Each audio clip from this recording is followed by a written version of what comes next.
বিসমিল্লাহির রহমানির রহিম। আলিফ লাম রা। এগুলো এমন একটি কিতাবের আয়াত যা হিকমত ও জ্ঞানে পরিপূর্ণ।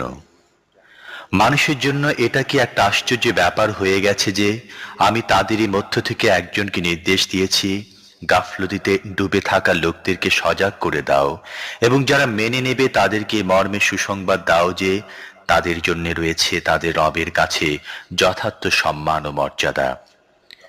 এ কথার ভিত্তিতেই কি অস্বীকারীরা বলেছে এ ব্যক্তি তো একজন সুস্পষ্ট জাদুকর?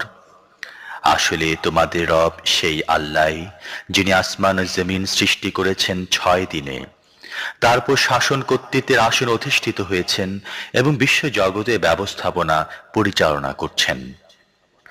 কোন শাফায়াতকারী এমন নেই যে তার অনুমতি ছাড়া সুপারিশ করতে পারে। এ আল্লাহই হচ্ছেন তোমাদের রব,